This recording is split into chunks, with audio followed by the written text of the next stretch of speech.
ভাইরা আমার, মূসা আলাইহিস সালাম এত রসিকতা তার দিল, এমন সুন্দর রসিকতা জীবন।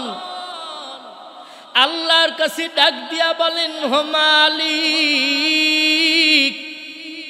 আমি পয়গম্বর মূসা আলাইহিস সালামের কাছে চারটা জিনিস আছে যেটা তুমি আল্লাহ, তুমি রবের কাছেও নাই।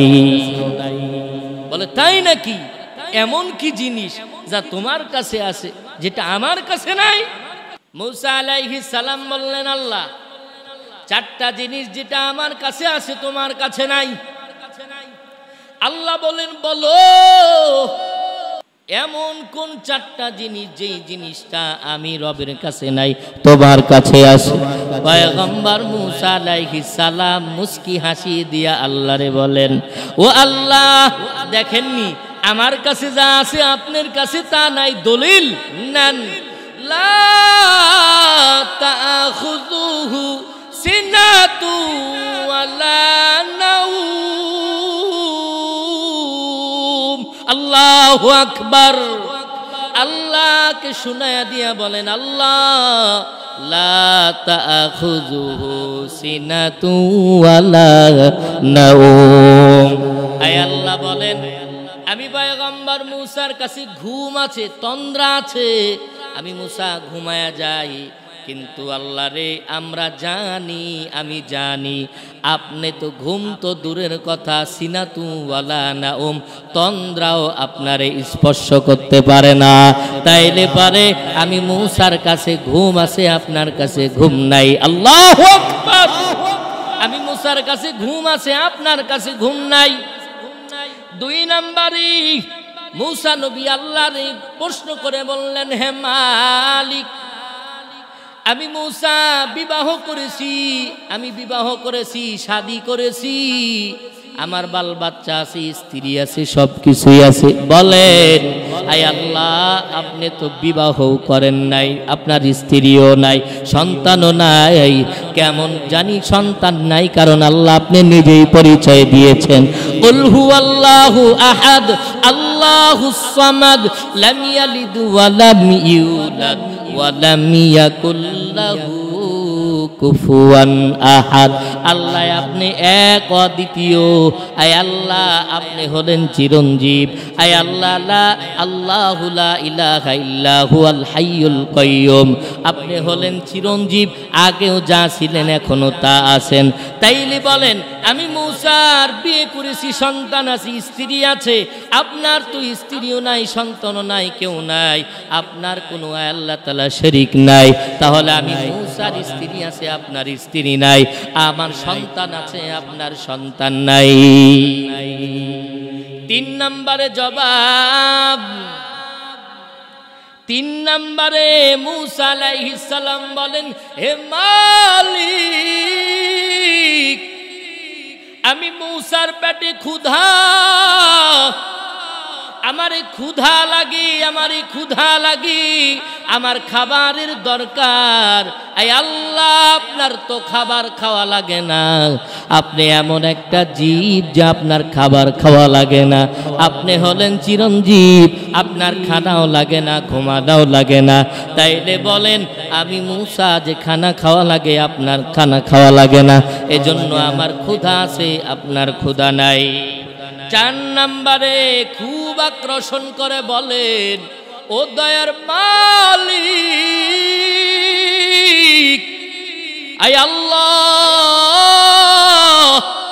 আমি মূসা একদিন এই দুনিয়া থেকে বিদায় নিয়ে চলে যাব, আমারও মৃত্যু হয়ে যাবে, মৃত্যু হয়ে যাবে, আমিও চলে যাব, থাকবো না, তোমার ডাকে পাড়ি দিয়ে চলে যাব। ও আল্লাহ, এই দুনিয়া থেকে আমি চলে যাব, আমার মৃত্যু আছে। ও আল্লাহ, সবার মৃত্যু আছে, তুমি কিন্তু এমন একটা জীব, চিরঞ্জীব, তোমার মৃত্যু নাই, আমি মূসার মৃত্যু আছে, এজন্য আমার মৃত্যু আছে, তোমার মৃত্যু নাই, এজন্য আমার কাছে যা আছে তুমি মালিকের কাছে তাই নাই। আল্লাহু আকবার। এজন্য কত রসিকতা, কত রসিকতা ছিলেন একজন পয়গম্বর। এমন পয়গম্বর যিনি রসিকতা ভাবে আল্লাহর সাথে কথা বলতেন, আবার তিনার রাগ ছিল অগ্রিমিজাজ, এত রাগ যার রাগের কাছে কোনো তুলনায় না। ভাইরা আমার, আল্লাহ রব্বুল আলামিন এত মায়া এত দয়া আমাদেরকে করেছেন। কেমন মায়া করেছেন আমার মালিক। আল্লাহর কাছে আমাদের অনেক প্রশ্ন থাকে, বারবার কিছু কিছু জিনিস আমাদের বিবেকে নাড়া দেয়। ও আল্লাহ, আমি তো হারাম খাই না হালাল খাই। ও আল্লাহ, আমি তো হারাম খাই না হালাল খাই। এরপরেও কেন তুমি যদি কোনো আযাব দাও, যদি কোনো গজব দিয়া ফেলো, আয় আল্লাহ, যারা নামাজ পড়ে না এদেরও ক্ষেত খামার জমিনের মধ্যে আছে। এই মহল্লার মধ্যে 300 মানুষের ঘর, 300 মানুষের ঘরের ভিতরে হলো 250 মানুষগুলাই হলো বেনামাজি, মিথ্যাবাদী, হালাল খায় না হারাম খায়। 50টা ঘর, এই 50টা ঘরের মানুষ মুয়াজ্জিন যখনই ডাক দেয় সাথে সাথে আমার আল্লাহর ডাকে সাড়া দেয়। যখনই আমার আল্লাহর ডাক চলে আসে তারা দেরি করে না। এমন ভালো মানুষগুলাও এই বাকি 250 মানুষগুলার সাথে জমিনে খেতাবাদ করে। কিন্তু আল্লাহ যখন একটা বৃষ্টি দিয়া দেয়, সব একসাথে ওই যে বাকি 250 জন যারা নামাজ পড়তো না, যারা রোজা রাখতো না, মিথ্যা বলতো, যাকাত দিত না, এদের যতটা ক্ষতি হইতো তুলনামূলক তাদের চাইতে বেশি ক্ষতি হয় নামাজওয়ালা। ঠিক নি? এর কারণ হইল আল্লাহর পক্ষ থেকে পরীক্ষা। কেমন পরীক্ষা? আল্লাহ আমার জান ও মাল সবকিছু দিয়ে আল্লাহ পরীক্ষা করবেন। এই পরীক্ষায় যারা পাশ করতে পারবে তারাই তো কামিয়াব। কেমন? এই 250 মানুষ এরা নামাজ পড়ে না, এরা মসজিদেও কোনোদিন যায় না, এদেরও ক্ষেত খামার আছে। 50 জন যারা নামাজ পড়ে, যারা ইমামদেরকে মহাব্বত করে, ওলামা একরামদেরকে মহাব্বত করে, এদেরও ক্ষেত খামার আছে। বরঞ্চ যারা নামাজ পড়ে না, কোনো বছর দেখা যায় এদের খেতে বরকত বেশি। আর যারা নামাজ পড়ে, যারা আল্লাহরে ডাকে, এদের ধানে চিটা হয়ে গেছে। তো এটা কি? মাল দ্বারা পরীক্ষা আল্লাহ নেয়, এটার দ্বারা মন খারাপ করার কোনো তো দরকার নাই। ওয়ালানাবলুওয়ান্নাকুম বিশাইইম মিনাল খাউফি ওয়াল জু'i ওয়া নাকসিম মিনাল আমওয়ালি ওয়াল আনফুসি ওয়াস সামারাত ওয়া বাশশিরিস সাবিরিন। আল্লাহ ডাক দিয়া বলেন পরীক্ষা। জু'i ওয়া নাকসিম মিনাল আমওয়ালি ওয়াল আনফুসি ওয়াস সামারাত ওয়া বাশশিরিস সাবিরিন আল্লাযীনা ইযা আসাবাতহুম মুসিবাহ ক্বালু ইন্না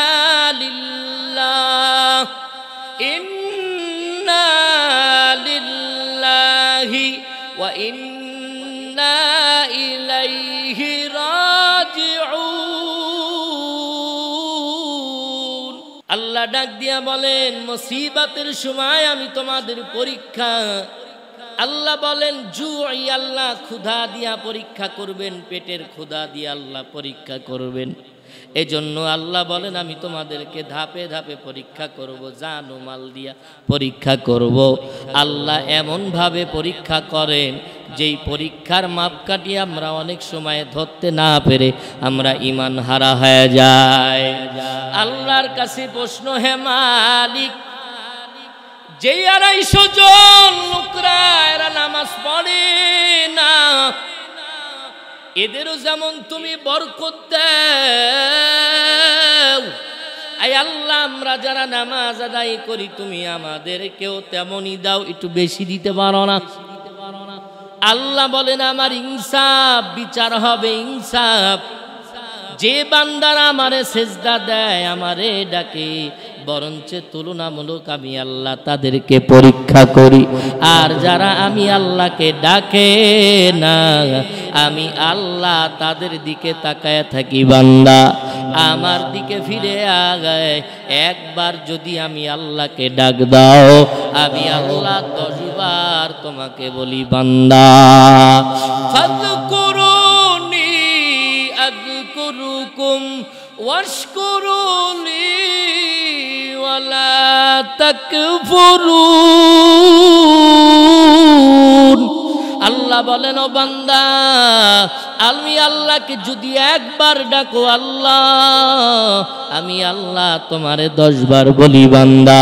কোন বান্দা যদি আমি আল্লাহর জন্য 1 বিত আগায়া যাও, আমি আল্লাহ তার জন্য 1 হাত আগায়া যাব। কোন বান্দা যদি আমার জন্য 1 গলা নেমে যাও, আমি আল্লাহ তার জন্য পুরাটাই নেমে যাব। এর নবীর উম্মতের দাল পয়গম্বর মূসা আলাইহিস সালামের কত ঘটনা, শিক্ষণীয় ঘটনা।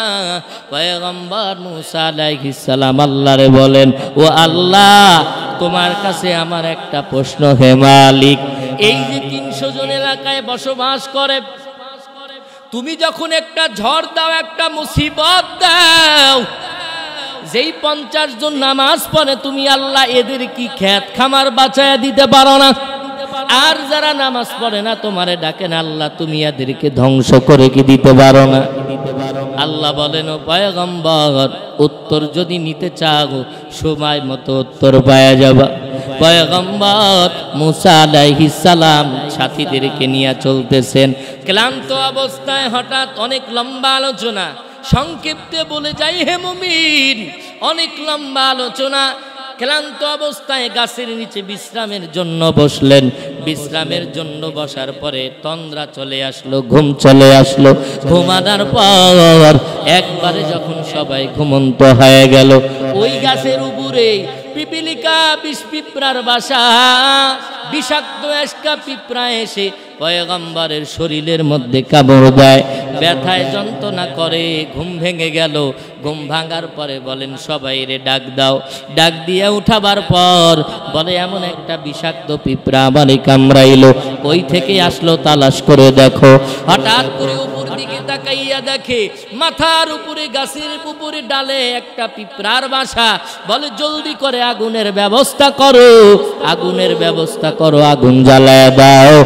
একটা পিঁপড়া কামড়ানোর কারণে পয়গম্বর মূসা আলাইহিস সালাম আগুন বানায়, আগুন জ্বালাইলেন। আগুন জ্বালাইয়া এরপরে পিঁপড়ার বাসায় লাগাইয়া দিলেন। একটা নয়, দুইটা নয়, হাজার হাজার পিঁপড়া পুরে ছাই হয়ে জমিনের মধ্যে পড়ে গেল। আল্লাহ ডেকে বলেন, ও পয়গম্বর, জবাব নাও।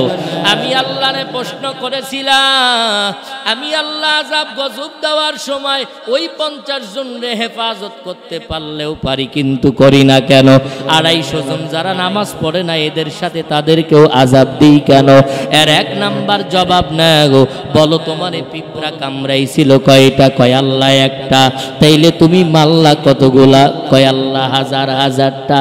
আল্লাহ বলেন, ও পয়গম্বর, জবাব নাও। আমি আল্লাহ কেমনে তোমারে একটা পিঁপড়া কামড়াইলো আর তুমি হাজার হাজার পিঁপড়ারে দুনিয়া থেকে বিদায় করে দিলা? এজন্য আমি আল্লাহর ইলম থেকে কোনো কিছু ফাঁকা নাই। আমি আল্লাহ যেই বান্দাদেরকে ভালোবাসি, মুসিবতের মাধ্যমেও ভালোবাসি, সুখে রাখার মাধ্যমেও ভালোবাসি। তবে যারা সুখ পাইয়া আমি আল্লাহরে ভুলে গেল, এরা নিজের কপালটারে নিজে নিজে জাহান্নামী বানায় ফেললো।